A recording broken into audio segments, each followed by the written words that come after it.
شما السلام عليكم ورحمة الله وبركاته فاميلي وانتي كم جرتان لقا كيسني جرى الحمد لله أنا كم قارن جرى قلت ربيتي كم بيكم فاميلي وانتي إن شاء الله فيديو أنا ددا كرم تيك توك هتيجي فروج جرى سين رابني تنجر نتفك هذا إيه قرا يوتيوب كان نمو أما بفهارة هم شهر كبني سنيف لها جرى أكو مكان نروح بيكم كرا يوتيوب في كرا تيك توك هتينيس مشالي هدو سيمبرانغات ورّي سيمبرانيس غات مجرى إن شاء الله akkasii meeshaalee gama tiktookatiin dheengadda yookaan immoo torbee tare keessa viidiyoowwan isaanii isin biraan gahe majlisii VIP ta'e kan magaalaa Boqqojjii geeffamu akkasumas immoo meeshaalee biraa kan gartee hasaasa geeffaman kan dodola geeffaman meeshaalee hedduu of biraa qopheeffannee qarqabannee kunoo konkolaataawwan lamatti fe'achuu jirra.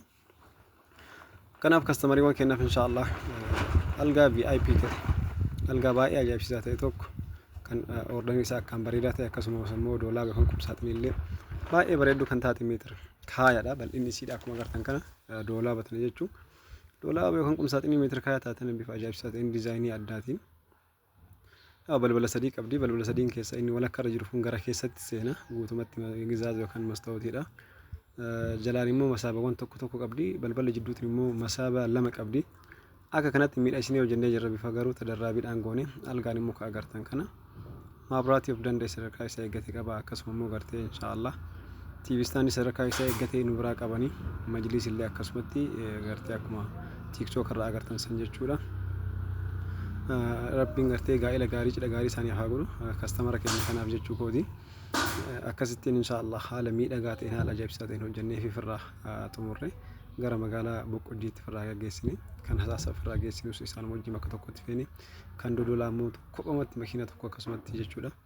Kastamariin keenya kunoo isa kana cidha gaarii jennee ni jirra by the way gamanumaanii cidha milkii isaaniif haa ta'u.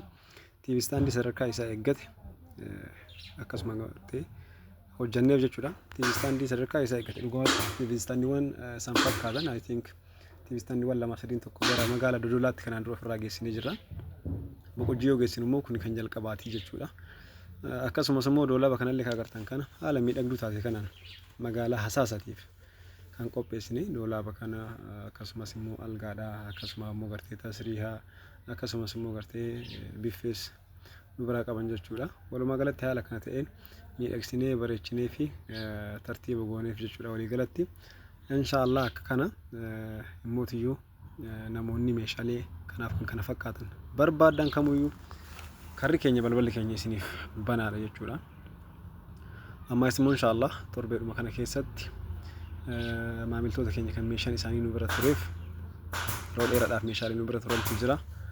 Meeshaalee kana immoo inshaallah otoo ramadaanni hin gahin guutumatti ofirraa galchuudhaaf qoqopheeffannee qoqophoofneetiin jirra jechuudha inshaallah.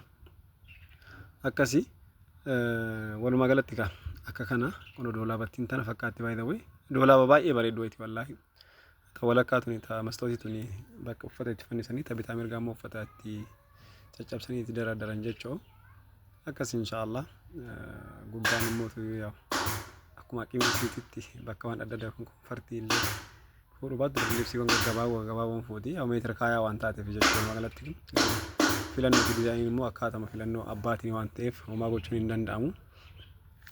Kanaaf walumaa galatti kana fakkaata haala kana ta'een doolaa batanas qopheessinee jirra. Walumaa galatti meeshaalee kana fakkaatan Isuuziiwwan lama konkolaataawwan lama meeshaalee nama sadii bakka tokkotti ofirraa geggeessinee jirra.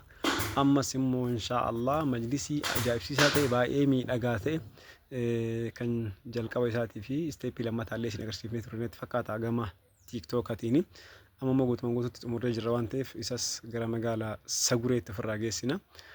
Warri Sagureetis yoo yaa isiniin jennee jirra isinis immoo gartanii akka harka lamaan isinitti kan abdii isinirraa qabna. Walumaa galatti inshaallah Saguree achumaan immoo magaalaa dheeraa achumaan immoo magaalaa Roobeetitti ceena jechuudha inshaallah akka walii galaatitti.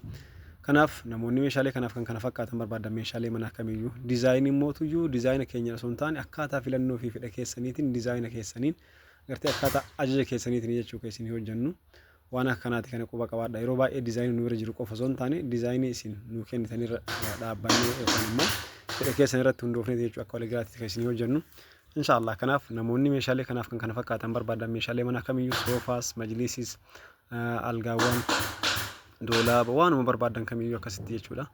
Kanaaf kastamarota keenya kanaaf immoo by the way kun akkaatama kanaan firaashaallee lamaan isaaniitiifuu firaasha sadaa goonee akkasii majlisiin kun immoo haala kanaan ture. Majlisiin kun jalqaba ijoolleetu fe'e tureyyuu ijoollee yoo fe'an immoo tartiiba itti hin goone tartiibaan malee yoo fe'amillee innillee rakkoo biraati. Booda sanii immoo tartiibatti deebifnee faa goonee tartiibatti rarreeffii jirra. Majlisii kanaaf meeshaalee isaanii guutuu boqqojjii warra imaluuf jechuu kaasaa sammuu dubarraa itti ansine. Akkasuma immoo inshaallah kan agartan kun immoo TV standii kana ulaagaa isaa guunnee fi tartiiba deebifnee fi manni kun uummata dodolaati. Obboleettii teenya takka I think Kuwaitaa ta'uu Suudi Arabiyaa irraa waan akkasiin obboleettiin teenya tun meeshaan kun kan hedduu nu bira turedha. Meeshaalee baay'ee nu bira tura wayiiti. Biffee tan inni yaadatte yoo ta'e TikTok irratti isiniif gadhiiseen ture ji'a sadii hooman duratti akkasumas immoo doolaaba kana naannoo ji'a 5 duratti gad isiniif dhiisee ture. Doolaaba baay'ee ajaa'ibsiisaa ta'e tokko.